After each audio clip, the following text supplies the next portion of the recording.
Welcome students. आज हम देखेंगे सी प्रोग्रामिंग का पहला लेक्चर। तो सबसे पहले मैं आपको बता दूं, ये C S V T O का जो सिलेबस होता है डिप्लोमा इंजीनियरिंग का, इलेक्ट्रिकल इंजीनियरिंग के लिए, है ना, उसमें सब्जेक्ट है computer programming and basic networking. तो इसके ऊपर एक क्लास रहेगी। सेमेस्टर आपका 4 सेमेस्टर का ये सिलेबस होता है। चलिए, पहला यूनिट का जो सिलेबस है वो हम लोग देख लेते हैं, जो कि आप लोग को पहले से ही काफ़ी अच्छे से मालूम होगा, बट कोशिश करते हैं उसको अच्छे से आपको एक्सप्लेन कर लें। तो सबसे पहले इंट्रोडक्शन टू सी प्रोग्रामिंग है, जिसके अंदर program logic development, algorithm flow chart, है ना, एल्गोरिदम डेवलपमेंट, है ना, फिर स्यूडो कोड क्या होते हैं, फ्लो चार्ट क्या होता है, फिर आपका बेसिक स्ट्रक्चर क्या होता है सी प्रोग्राम का, डेटा कंसेप्ट्स क्या क्या होते हैं, जैसे कैरेक्टर सेट, सी token, keywords, identifiers, constants.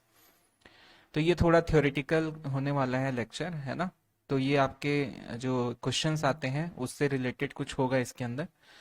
Data types में डेटा टाइप कन्वर्जन हो गया, ऑपरेटर्स अलग अलग टाइप के यूज होते हैं, arithmetical, relational, logical, assignment, increment, decrement, bit wise conditional, special operators, ये सभी होते हैं। फिर कुछ फंक्शंस होते हैं, जैसे इनपुट आउटपुट फंक्शंस में print F function, scan F, get character function, get C H function, put C H functions. तो इन सबको हम देखने वाले हैं।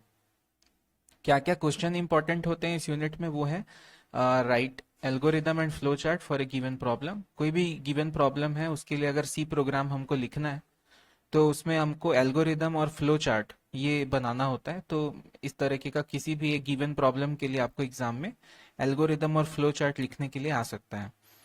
दूसरा क्वेश्चन बन सकता है कि कीवर्ड्स क्या होते हैं, आइडेंटिफायर्स क्या होते हैं, इस चीज को डिफरेंशिएट करना, इन दोनों में क्या डिफरेंस होता है ये बताना। थर्ड हो सकता है explain basic structure of C program with example. कोई एक पर्टिकुलर एग्जांपल हमको कंसिडर करना होगा और उसके बेसिस पे हम लोग बताएंगे कि बेसिक स्ट्रक्चर क्या होगा सी प्रोग्राम का। Then explain different types of data types in C language. अलग अलग टाइप के जो डेटा टाइप्स होते हैं उनके बारे में बताना है, जैसे फ्लोट, डबल, कैरेक्टर, है ना, इंटीजर, ये सब क्या होते हैं, डेटा टाइप्स होते हैं, उनके बारे में बताना होता है, सी लैंग्वेज के अंदर यूज किए जाते हैं। List various types of list various types of operators used in C language. तो जैसा कि arithmetical, relational, logical, decrement, increment, bit wise, conditional, इस सभी टाइप के ऑपरेटर्स होते हैं, उनके बारे में यहाँ पे पूछा जा रहा है। Then write a simple C program demonstrating the given data type conversion. Okay, तो ऐसा कोई सी प्रोग्राम जो डेटा टाइप कन्वर्जन को बताता हो, ठीक है, उसके बारे में हम पढ़ेंगे। इनपुट आउटपुट स्टेटमेंट लिखना हम सीखेंगे, है ना। तो इसके कुछ लेबोरेटरी एक्सपेरिमेंट्स है, वो भी हम वीडियो के थ्रू कर लेंगे, क्योंकि मोबाइल पे और लैपटॉप पे किया जा सकता है, तो इसके भी वीडियो हम आपको देंगे।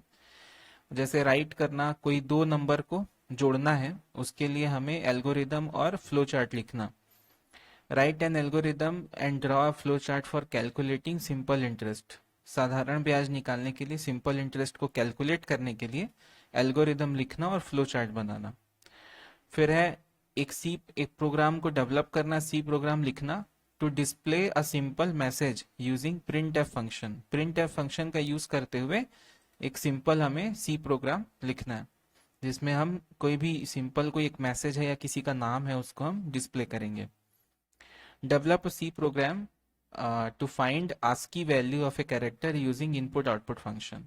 किसी भी जो अपना कैरेक्टर है, ए बी सी डी या जो भी वर्ड हो सकता है, उसके लिए आस्की वैल्यू फाइंड करना, आस्की कोड की वैल्यू फाइंड करने के लिए क्या क्या इनपुट आउटपुट फंक्शन का यूज करके हमें एक सी प्रोग्राम डेवलप करना है। सो ये था कुछ सिलेबस के बारे में, मैं ज़्यादा आपको टाइम नहीं लूंगा। अब हम चलते हैं डायरेक्ट हमारे नोट्स पर। तो स्टूडेंट्स, ये हमारे पास नोट्स हैं, इसी के थ्रू हम अभी आज पढ़ाई करने वाले हैं। तो जैसा कि आप लोग देख सकते हो कि सबसे पहले हमने टॉपिक लिया हुआ है यहाँ पे एल्गोरिदम का, ठीक है। तो यहाँ पे आप देख सकते हो मेरे पास में है एल्गोरिदम, ठीक है। तो एल्गोरिदम क्या होता है? A logical step by step method, a logical step by step method to solve the problem is called the algorithm. किसी भी प्रॉब्लम को स्टेप बाय स्टेप सॉल्व करने के लिए एक मेथड अपन यूज करेंगे, उसको हम क्या बोलेंगे? एल्गोरिदम बोलेंगे। एन एल्गोरिदम इंक्लूड्स कैलकुलेशन, क्या क्या इसमें इंक्लूड होता है? So calculation, reasoning, data processing, data processing, ये सभी इसके अंतर्गत आते हैं। तो इसको आप नंबर दे सकते हो, ये फर्स्ट दे दिया, इसको सेकंड दे दिया, इसको थर्ड दे दिया। It can be presented by natural language, कोई भी नेचुरल लैंग्वेज यूज कर सकते हो इसको प्रेजेंट करने के लिए, या स्यूडो कोड का इस्तेमाल कर सकते हैं, या फ्लो चार्ट का इस्तेमाल कर सकते हैं। ठीक है, तो जैसे दो नंबर को ऐड करना है तो कैसे उसका एक एल्गोरिदम हम लिख सकते हैं, वो मैं आपको यहाँ पे छोटा सा एक्सप्लेन कर देता हूँ। एल्गोरिदम,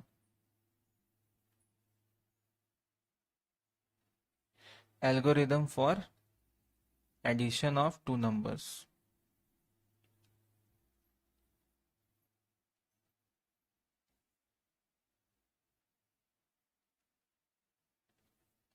ओके, सो दो नंबर को ऐड करने के लिए सबसे पहला स्टेप क्या होगा? सबसे पहला स्टेप ये होगा, स्टेप वन, कि आप प्रोग्राम को स्टार्ट करें। तो सबसे पहले प्रोग्राम स्टार्ट होगा। स्टेप टू होगा, क्या हो सकता है? दो नंबर जिन्हें ऐड करना है उसको इनपुट कराना पड़ेगा। तो input, input both numbers, input both numbers. फिर आएगा स्टेप थ्री। स्टेप थ्री में हम क्या करेंगे? उसे रीड करेंगे, रीड, रीड बोथ नंबर्स, या सेव करेंगे या मेमोरी में उसे स्टोर करेंगे। देन आएगा स्टेप फोर। स्टेप फोर होगा कैलकुलेशन।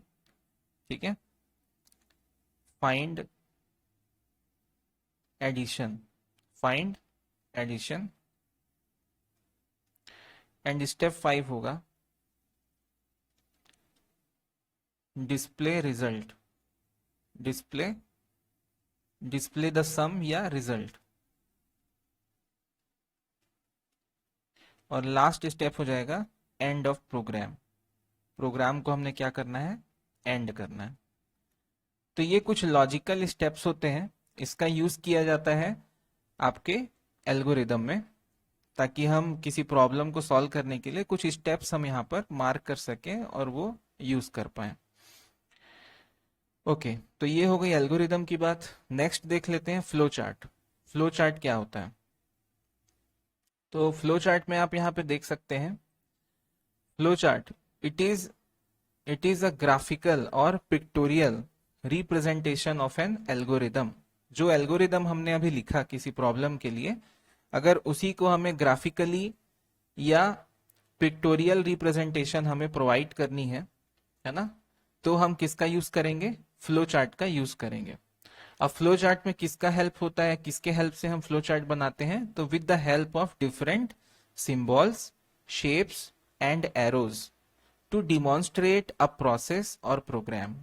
किसी प्रोसेस या प्रोग्राम को डिमॉन्स्ट्रेट करने के लिए हम उसमें सिंबल्स यूज करेंगे, शेप्स यूज करते हैं और एरोज यूज कर सकते हैं। अब ये किस किस तरीके के शेप हम इसमें यूज करते हैं और क्या क्या उसका मतलब हो सकता है, तो वो हम यहाँ पर देखेंगे। Following standard symbols are applied in flow chart. Flow chart में देखिए ओवल शेप है, अगर इस तरीके का ओवल शेप, मैं यहाँ पे नाम लिख देता हूं, यहाँ पे मेंशन नहीं है, ओवल, सॉरी, ओवल शेप। ये कैसा शेप है? ओवल शेप है। तो ये जो शेप आपको दिख रहा है ओवल शेप, इसे हम बोलते हैं स्टार्ट या एंड। मतलब इसी के अंदर लिखा रहता है स्टार्ट या एंड। ऐसा अगर स्टार्ट लिखा है मतलब प्रोग्राम वहां से क्या हो रहा है? स्टार्ट हो रहा है।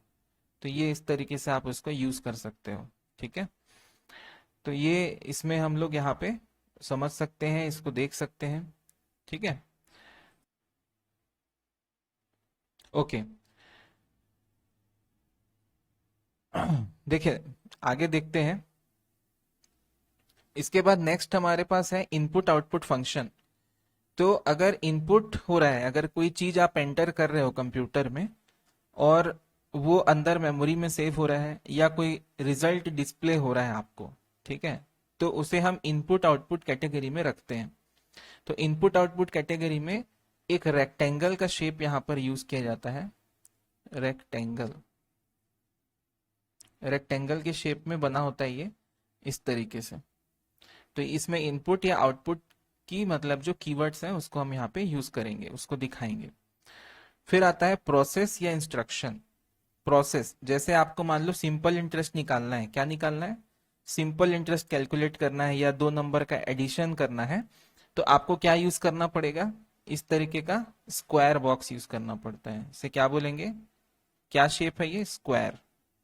तो ओवल स्टार्ट और एंड के लिए, रेक्टेंगल इनपुट आउटपुट के लिए, सॉरी रेक्टेंगुलर नहीं होगा, ये मेरे से मिस्टेक हो गया। इस शेप को रेक्टेंगुलर नहीं बोलते हैं, इसको बोलते हैं पैरेललोग्राम। क्या बोला जाता है इसको? पैरेललोग्राम। पैरेललोग्राम, समानांतर चतुर्भुज बोला जाता है इसे। ठीक है, ये ओवल है और ये स्क्वायर है। ठीक है, नेक्स्ट आता है डिसीजन। डिसीजन मतलब कि कहीं पे अगर कंडीशनल है कुछ, मतलब हमें चेक करना है कि कोई नंबर बड़ा है छोटा है ना, या इस तरह के कंडीशनल डिसीजन लेने हैं हमें, तो वहां पे ये इस तरीके का डायमंड शेप यूज होता है। इसे क्या बोलते हैं? Diamond shape. तो डायमंड शेप यूज हुआ है तो वहां पर डिसीजन की बात हो रही है। फिर कुछ कनेक्टर्स यूज होते हैं, एरोज यूज होते हैं इस तरीके से, इस तरीके के कुछ एरोज यूज होते हैं। तो ये सभी टाइप के सिंबल्स या एरोज हम यूज करते हैं, शेप्स यूज करते हैं फ्लो चार्ट को बनाने के लिए। करेक्ट है? चलो, अब यहां पर एक छोटा सा चीज लिखा हुआ है कि if flow chart is a movie, if flow chart is a movie then algorithm is story of that movie. ठीक है, उस मूवी की स्टोरी एल्गोरिदम है ना, और मूवी, एक्चुअल मूवी क्या है? उसका फ्लो चार्ट है। N algorithm is a core of flow chart. Flow chart का कोर होता है algorithm. N algorithm can be expressed and analysed through a flow chart. Algorithm को एक्सप्रेस किया जा सकता है, एनालाइज किया जा सकता है फ्लो चार्ट का यूज करके। ओके, सो आई होप कि आपको ये चीजें यहां तक समझ में आई होंगी। अब हम थोड़ा सा डिफरेंस देख लेते हैं कि इन दोनों में, एल्गोरिदम और फ्लो चार्ट में डिफरेंस क्या होता है। ठीक है, बेसिक डिफरेंस क्या है? तो सबसे पहला, एल्गोरिदम में क्या होता है? ये प्रोसीजर होता है, स्टेप बाय स्टेप प्रोसीजर होता है। पहला अगर आप देखें तो it is a procedure, step by step procedure of solving problem. But algorithm जो होता है, एल्गोरिदम की बात करी हमने, step by step problem solving procedure है। जो फ्लो चार्ट होता है इसके उलट ये होता है कि ये ग्राफिकल रिप्रेजेंटेशन होता है किसी भी प्रोसेस का। ठीक है, नेक्स्ट एल्गोरिदम है, the process is shown in step by step instruction. Step by step बताया जाता है एल्गोरिदम को, जबकि फ्लो चार्ट को एक प्रोसेस से बताया जाता है, ब्लॉक डायग्राम का यूज किया जाता है, सिंबल्स का यूज किया जाता है उसको बताने के लिए। एल्गोरिदम कॉम्प्लेक्स होता है और डिफिकल्ट होता है अंडरस्टैंड करने के लिए, लेकिन फ्लो चार्ट उसी एल्गोरिदम का एक सिंबॉलिक रिप्रेजेंटेशन होता है जो काफी इजी होता है इंफॉर्मेशन कन्वे करने के लिए, अंडरस्टैंड करने के लिए। Algorithm is convenient to debug the error. अगर कोई प्रोग्राम में एरर आता है तो उसको डिबग करने के लिए काफी सहूलियत होती है एल्गोरिदम में, लेकिन अगर फ्लो चार्ट से डिबग करने जाएंगे तो वो थोड़ा सा हार्ड पड़ता है। ओके, सो कुछ और इसमें पॉइंट्स है वो देख लेते हैं। करेक्ट, नेक्स्ट पॉइंट है the solution is showcased in natural language. Algorithm में हम कोई भी सामान्य भाषा यूज कर सकते हैं सॉल्यूशन को शोकेस करने के लिए, और फ्लो चार्ट में पिक्टोरियल फॉर्मेट में ही हम उसको शो कर सकते हैं, हम लिख नहीं सकते उसको, है ना, पिक्टोरियल फॉर्म में ही उसे प्रेजेंट करना पड़ेगा। Then it is somewhat easier to solve complex problems. ये आसान होता है कॉम्प्लेक्स प्रॉब्लम को सॉल्व करने के लिए, और किसी कॉम्प्लेक्स प्रॉब्लम को पिक्टोरियली प्रेजेंट करना थोड़ा हार्ड होता है फ्लो चार्ट में। एल्गोरिदम बनाने के लिए काफी ज्यादा टाइम लगता है in comparison to flow chart, है ना। फ्लो चार्ट में टाइम कम लगता है, एल्गोरिदम में टाइम ज्यादा लगता है। तो इतना बेहतर था, मतलब यहाँ तक हमने कर लिया, फ्लो चार्ट और एल्गोरिदम के बेसिक्स हमने पढ़ लिए। मैंने नोट्स भी आपको in the form of video मैंने प्रोवाइड किया है आपको। ठीक है, तो आई होप आपको अंडरस्टैंड हुआ होगा काफ़ी चीज़ें। तो नेक्स्ट लेक्चर में मिलते हैं, तब तक के लिए थैंक यू सो मच।